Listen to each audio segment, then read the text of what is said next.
मैं आचार्य विमल सागर सूरी तमिलनाडु से समस्त जैन समाज को सावधान कर रहा हूं, जीत या सफलता का भ्रम न पालें।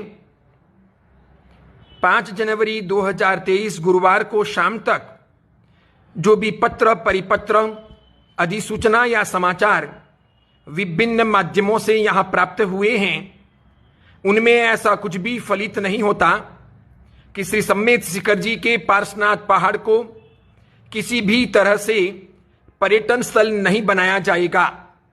वहां तो सिर्फ शराब, मांसाहार आदि के प्रतिबंध की बातें ही कही गई है।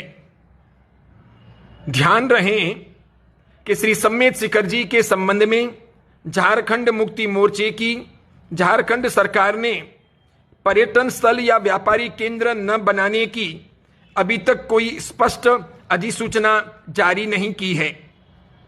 उधर झारखंड के सभी विपक्षी पार्टियों के नेता एक सभा कर ये तय कर चुके हैं कि झारखंड के हितों की रक्षा के लिए अगर सरकार 9-10 जनवरी तक कोई निर्णय नहीं लेती है तो उसके बाद हम सभी मिलकर 15 जनवरी को संक्रांति का विशाल मेला पार्श्वनाथ पहाड़ी पर आयोजित करेंगे। झारखंड के लाखों नागरिक उस दिन पार्श्वनाथ पहाड़ी को घेरेंगे। उन्होंने यहां तक कहा है कि हम किसी को नहीं बख्शेंगे, किसी भी परिणाम की चिंता नहीं करेंगे। मैं जैन समाज से पूछना चाहता हूं कि इस संबंध में हमने क्या तैयारी की है।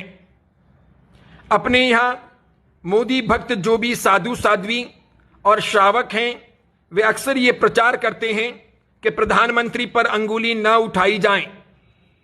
तो कृपया वे बताएं कि पालीताना और गिरनार में अब तक जैन समाज के साथ जो अन्याय, अत्याचार हुए हैं अथवा अतिक्रमण, उत्खनन और असामाजिक गतिविधियां जो चल रही हैं, वे सब किसके शासनकाल में चल रही हैं।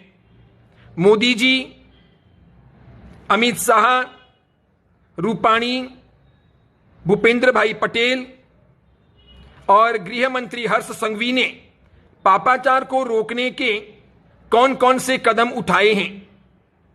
जिसने पालीताना को आग लगाने की बात कही, जो साधुओं को मारने आए, जो स्थानीय जनता को धर्म के नाम पर भड़का रहे हैं, जो 5 वर्षों में पालीताना को सनातन तीर्थ बनाने की आपराधिक शिक्षाएं देकर समाज में जहर घोल रहे हैं, उनमें से कितने लोगों को गुजरात पुलिस ने गिरफ्तार किया है, कौन कौन सी धाराओं के अंतर्गत उन पर कानूनी कार्यवाही चल रही है, कितनी सजा उन्हें मिली है या मिलने की संभावना है, कौन कौन सा पापाचार पालीताना और गिरनार तीर्थ में अब तक सरकार ने रोक दिया है, कितने गैर कानूनी बनाए गए विवादास्पद स्थल वहां सरकार ने ध्वस्त किए हैं, हटा दिए हैं, कृपया बताएं।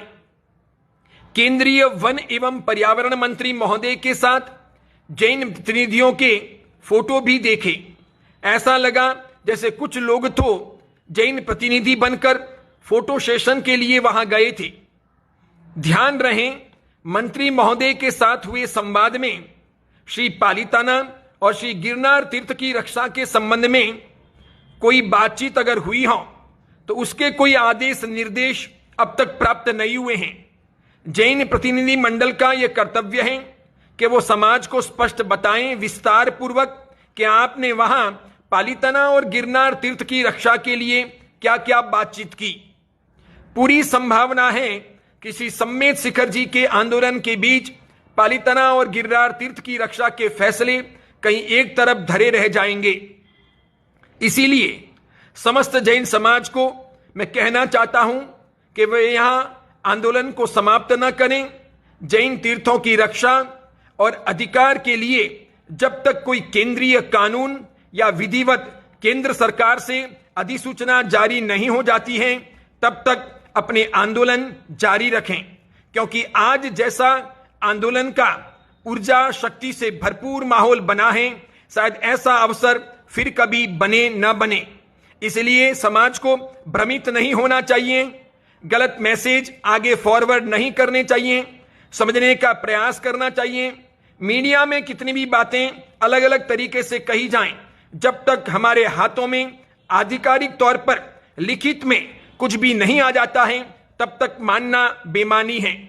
लिखे गए पत्र में कोई बातें स्पष्ट नहीं है, उसमें तो ऐसा लगता है जैन समाज ठगा रह गया है, उसके साथ में बहुत ही अन्याय हुआ है। तो कृपया ध्यान दीजिए, सावधान कीजिए, सभी को ये ऑडियो भेजिए और सभी को सावधान करने का प्रयास कीजिए।